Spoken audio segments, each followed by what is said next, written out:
The Tao of Self-Confidence, Episode 22.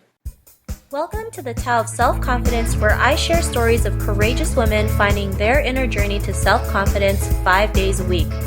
Want to learn how you can change your inner beliefs and attitudes? Download a free copy of the ebook by visiting thetaoofselfconfidence.com.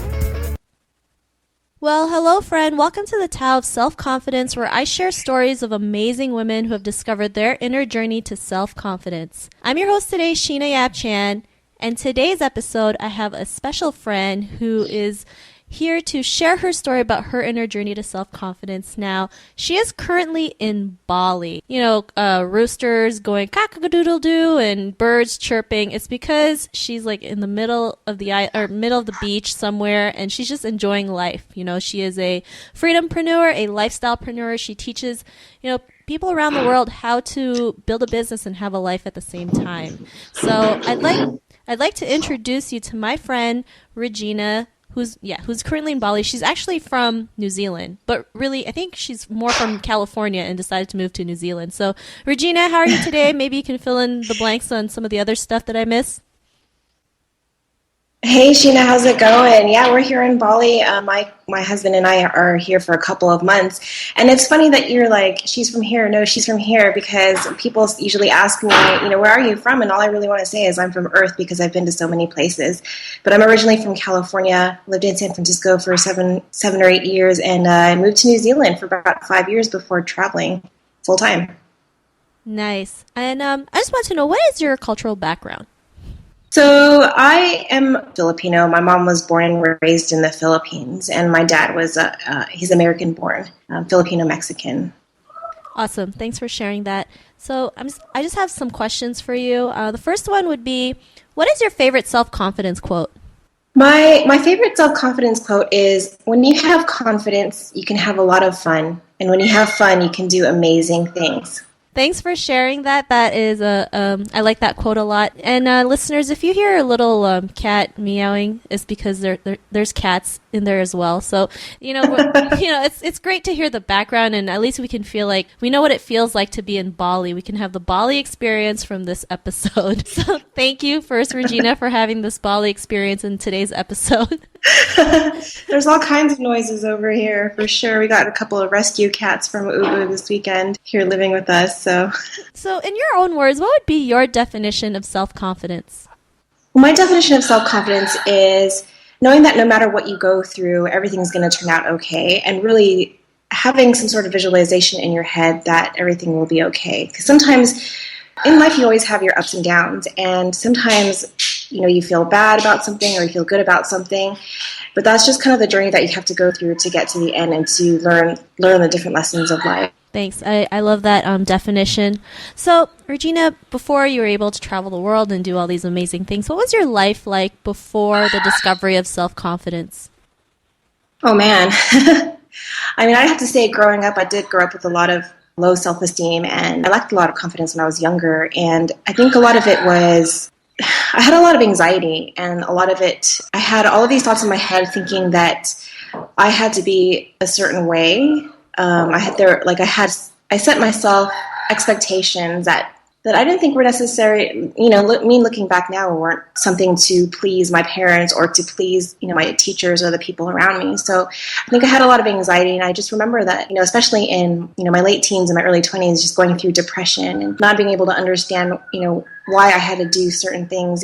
For example, like going to school, going to university, like I knew that I had to do it, and I'm really glad that I did. But in a way, there was a point where I was like, I don't actually have to go to university, because I feel like I can grow in ways that I never thought I could without going. But at that point in time, I didn't really follow through with what I was thinking. I was just thinking, okay, well, my parents really want me to finish school, so I'm going to have to do it because it's what you're supposed to do. So I think, a lot of anxiety and a bit of, depression, and kind of an interesting moment. It's a good question. Thanks for sharing that. And it's not easy, right, when we have to do things that we're told to do. We just do them because we didn't know any better at the time. and maybe our parents back then didn't know any better at the time as well. So we're just pretty much going from generation to generation, not knowing that these traditions actually have consequences. Like what you said, you were facing anxiety, you're facing depression, and I'm sure lots of women out there feel the same way, and they're not even aware of the things that happen within themselves. And maybe after listening to this episode, they realize, oh my God, I went through the same thing. That's the reason why I feel stuck, or I feel like something is missing in my life. So I'm glad you shared that part of your story. So what was like your aha moment that you had, realizing that, you were capable of doing the things that you wanted to do, and, you just had that belief in yourself that anything you believe in, you can achieve it? I think that's a really interesting question, Sheena. And I think before my real aha moment, there were small moments where I knew that I could do what I really wanted to do, but I was too scared to do it. And I think my biggest aha moment was really when I started working online. Going from the employee to the business owner mindset is such a huge change. And really, when I started listening to self-development audio and reading books was when I realized, well, I actually do have it in me, but I really started to believe it. And so when I started having that belief that I could actually do it, then that's when my life started to change.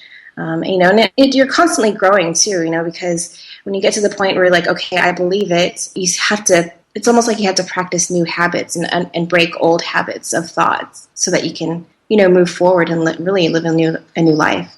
Yeah, I believe self-development is something that you have to do daily, right? Almost daily if you have to find the time to get it done, because, we've been programmed to do so many things in our life that have been hindering us from our success, from our true voice, that we have to reprogram everything, kind of like your computer, right? If it has a virus, you have to go and reformat everything, make sure everything's still intact, and you have to think of your mind that way. Whatever you put in really affects how you think, really affects how you believe in yourself. So I'm really glad that you pointed that out. And, what's your life like now after that discovery that, going through the mindset changes, going from employee to employer mindset, like what's your life like right now? And we know right now you're in Bali, but how's it been ever since? I feel really good. And one thing about growing and wanting to be in a certain place is you need to finding the people that you want to be like and being around them to kind of grow with them is one of the most important things. And I think just surrounding yourself with the life of people who, have similar goals really helps as well, helps you grow. Because if you have a bunch of friends from high school that you're still hanging around with, and you don't necessarily agree with the things that they do or the things that they say, if you keep hanging around them, you're not necessarily going to grow. So just finding a new environment where you can grow into your new self really does actually help you. So, I mean, it's like I definitely feel a lot more relaxed, and I think that I don't go through depression anymore. That was the thing of the 2000s. No, but it's good. It feels really good. Awesome. Thanks for sharing that. And, to the woman who's listening to your story, listening to this episode, she's in her own journey to finding her self-confidence. What's the one tip you would give to that listener? Any of you who are listening right now is just really believe in yourself. And even if you don't feel it inside, there's one exercise that I did with one of my friends when I was still working my day job. And we used to send each other photos. We Googled photos and we looked on Pinterest of the lifestyle that we wanted to live every single day, multiple times a day. And I think that really helped instill a belief in me that not only that I could live the freedompreneur lifestyle that we're living now, but it really made me feel good looking at these photos. And even just looking at little cat photos when you're feeling down, it's kind of finding ways to make yourself feel really good. Listening to music that makes you feel good and just putting you into a good mindset. Can you hear the little kitties? Sorry about that.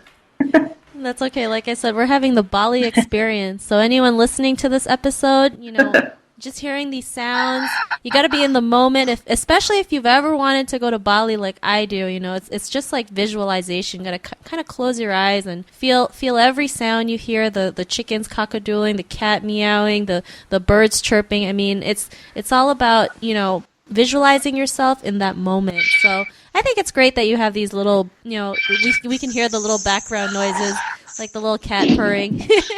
It's different, right? That things happen. I mean, you're in Bali. It's a different setting. But yeah, for sure.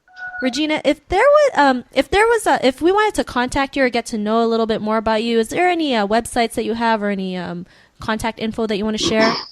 Hey Sheena, so the best way to contact me is on Facebook. So you can contact me on Facebook at facebook.com/Regina VDV and just send me a private message. Also, you can find more information on us on our website at courageouslyfree.com. Sweet. Thanks for sharing that. And to all the listeners, you can always head over to the Tao of Self-Confidence, search for Regina's name. Her show notes will pop up along with everything else we talked about. And I just really want to thank Regina for taking the time, to share her story out, especially in Bali, where, she's still having the time of her life, but yet she's still able to build, a business that's successful. So thanks again, Regina. I know you guys still have lots of fun times to catch up in Bali before you head out to the States. And, I'd love to have you back again for another episode if you're up to it. Absolutely. Thank you so much, Sheena. I appreciate it. Awesome. So, listeners, be on the lookout for another new episode of another amazing woman's journey to self-confidence. And, I just thank you for taking the time to listen, and we'll catch you later. We'll talk to you later. Bye for now. Thank you for joining us on another episode of the Tao of Self-Confidence. Visit thetaoofselfconfidence.com for links to everything we chatted about today, as well as killer resources, gifts, and so much more. Subscribe to the Tao of Self-Confidence on iTunes or Stitcher to hear more stories of amazing women finding their inner journey to self-confidence.